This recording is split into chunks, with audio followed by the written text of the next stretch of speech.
tops the bill at the Royal Albert Hall on May the 31st against another American. And later in this programme we have another fight from that bill, and it's a right old punch-up between middleweights. Unbeaten middleweight Mark Kaylor. The fight came as a surprise. He took over from the injured Tony Simpson at 48 hours' notice and had to face a veteran American, Bobby Watts from Philadelphia, who some years ago beat Marvin Hagler. We join it at the start.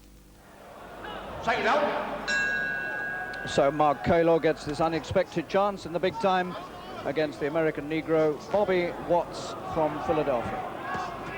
Watts, who should have been fighting Tony Simpson tonight. Simpson had to pull out with a back injury, and Kaylor was brought in within the last 48 hours to take his place.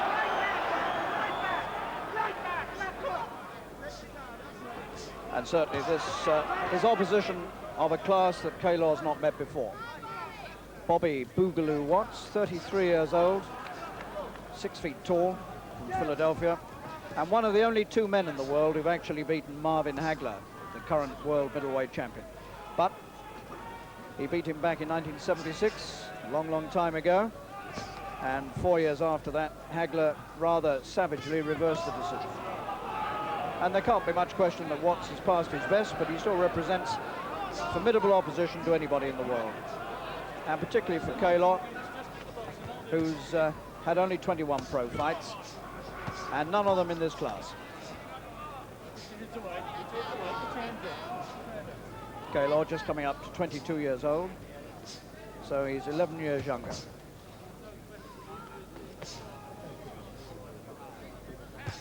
Kaylor from West Ham made a very sharp and brisk start to this fight.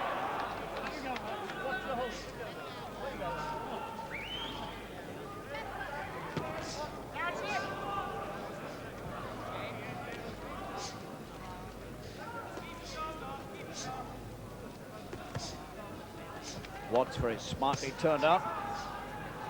Golden trunks, white boots with the red twirling tassels on the boots.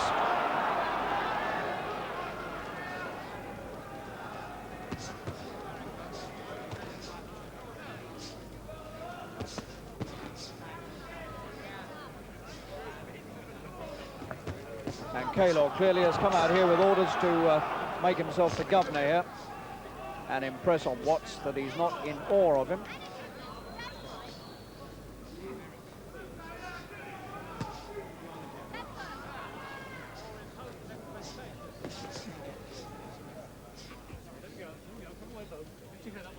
And Kaylor looking to his corner and to manager Terry Lawless, giving a little nod.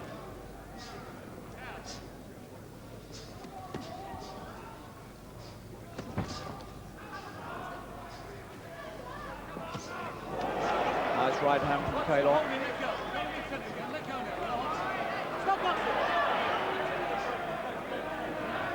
Mind your head.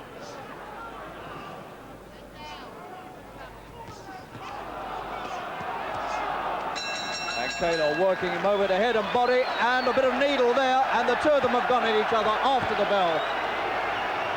And words were exchanged and blows were exchanged after the bell. And that is a very, very unusual occurrence in a British ring. And Sid Nathan now walking over to Watts and really having a word with him. And Nathan said, if that happens again, you're out. Well, this is how it happened. They had words as the bell went, and then Kaylor seemed to go in with his head. And Watts came back with punches, and Sid Nathan had a job to get them apart. And it certainly did look as though Kaylor put the head in there. I don't know what was said. Something upset him. Anyway, we want no more of that. Round 2. And now this crowd willing Kaylor to go in. They don't like what they've seen, and again, Watts says something. He had a real go verbally, and he's butting now, butting back, and Sid Nathan can't get him apart. And there's going to be real trouble here unless Sid Nathan can really make himself felt. Well, you can see the sign yourself. Any more of that, and out you go. That was a deliberate butt from Watts, having a go back for what happened at the end of the first. And Nathan has done well to try to impress upon Watts here that he means what he says, and he will turf him out, believe me, if that happens again. So the needle is really on.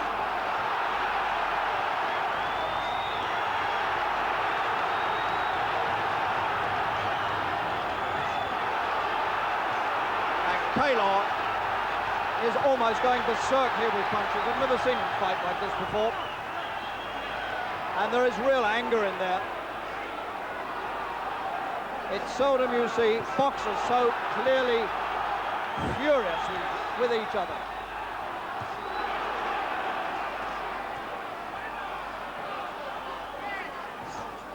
And Watts is a dangerous man. And Kaylor will do well to remember that. He's so anxious to have a go, he could leave himself wide open. And the heads have cracked together again.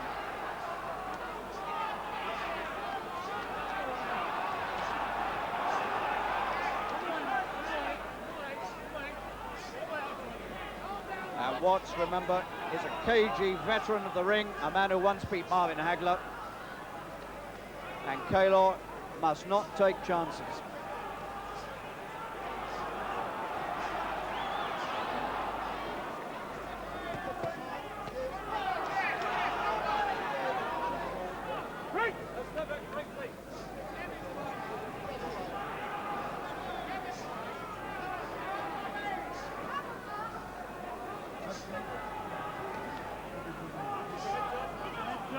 Well, the animosity seems to have cooled a little.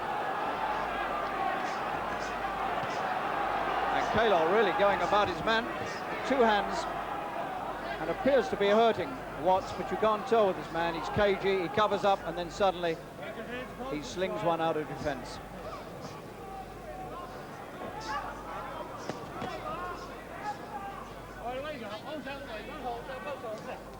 Coming up towards the end of this round, the second.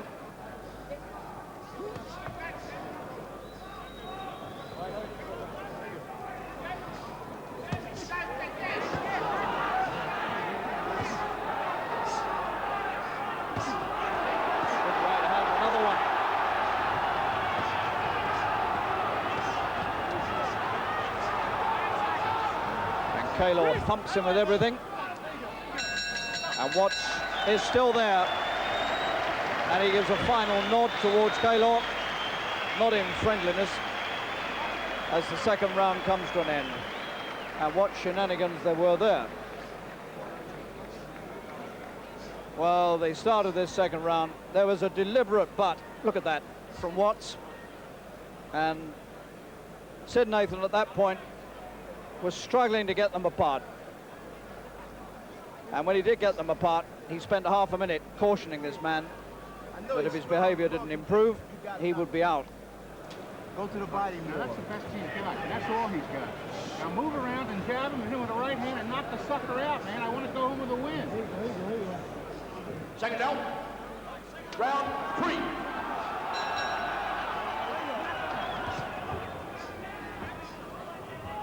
Well, what an amazing fight this has turned out to be. This is the fight that Tony Simpson should have had against Watts, and Kaylor's taken his place. And it's turned into one of the angriest fights we've seen for some time. This is, in fact, Kaylor's third opponent, because originally he was down to fight Doug Demings. Demings pulled out, and it was Stacey McSwain of the States. And now he's in with Bobby Boogaloo Watts. Boogaloo, because when he was an amateur, he used to come out for fights rather nervously, dancing about, and it looked for all the world as though he was dancing the Boogaloo.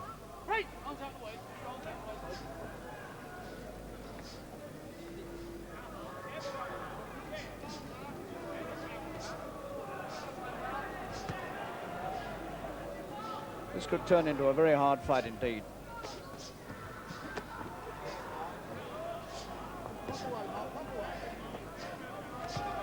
Kaylor slung everything at him, and it's made no difference.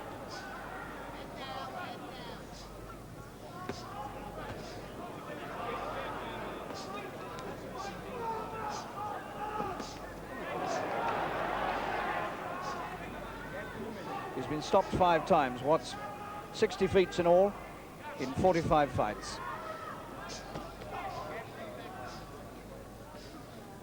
He's been a pro since 1969. Watts,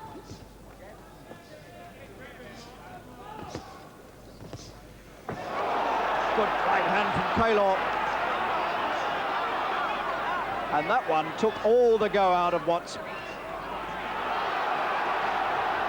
Now then, how much resistance is left now? His legs seem to have gone.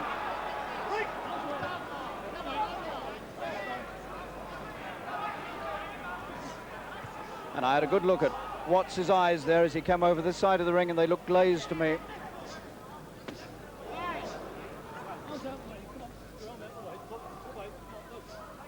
He's still hanging on. One good right hand, that really was. Third round.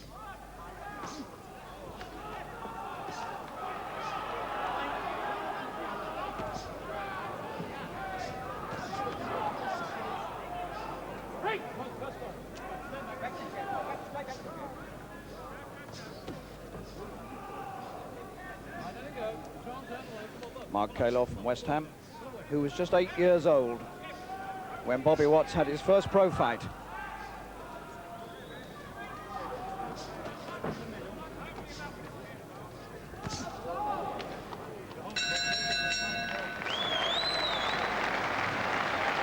Oh, there's an angry man, if ever I've seen one. Mark Kaylor. Never met opposition like this before, and he's come through it well. He's had all the, well, the real aggro thrown at him here, and he's come through it coolly and well. This was a tremendous right hand he threw here. Look at that, he almost went. And he didn't recover for a good minute after that. Second down. Round 4.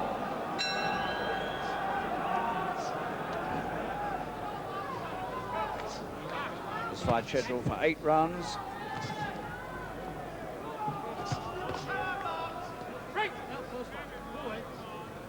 Mark Kaylor, of course, waiting his chance to fight for the British Middleweight Championship against the champion Roy Gums. 2 months ago at the Albert Hall, Kaylor won a final eliminator for the British title. He stopped Glenn McEwen in 2 rounds. 4 days later, he got married. He's about to celebrate his 22nd birthday, and he's doing well in this fight. It's all happening.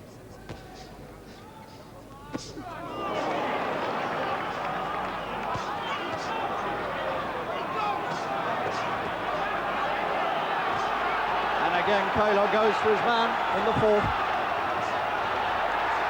And I think Nathan's going to stop it, and Nathan is stopping it, and Bobby Watts doesn't like that, and they're going on again on their own. It's all over. Whether Kaylor knew it, I don't know. Watts has lost his temper, and the 2 corners are just struggling to get back at each other again, and now Watts is falling out with his own corner. He's threatening Terry Lawless, the manager of Kaylor, and the whole scene is very nasty indeed. Sid Nathan stopped it, and Watts didn't like being stopped in the 4th round. Kaylor doesn't understand why the man is so angry with him. Nathan's gone to Watts to explain to him why he stopped it, and Watts doesn't want to hear explanations. And Kaylor is celebrating victory, and the 2 of them have a little pat of the hand, and all is forgiven. Well, Kaylor set up a good attack here, and Sid Nathan was right in there watching closely. Remember, the man had been hurt badly in the previous round by a right hand, and he was taking some good punches here. They were getting through the guard, and Sid Nathan was quick to jump in there. He didn't want to see the man get too hurt, and Watts did not like it. Well, after the fight, Watts still insisted that the referee shouldn't have stopped it, but the referee, of course, was right. And the British Boxing Board, for this behaviour of Watts, are withholding $500 of Watts' purse pending an inquiry, and in fact they're threatening an inquiry into the behaviour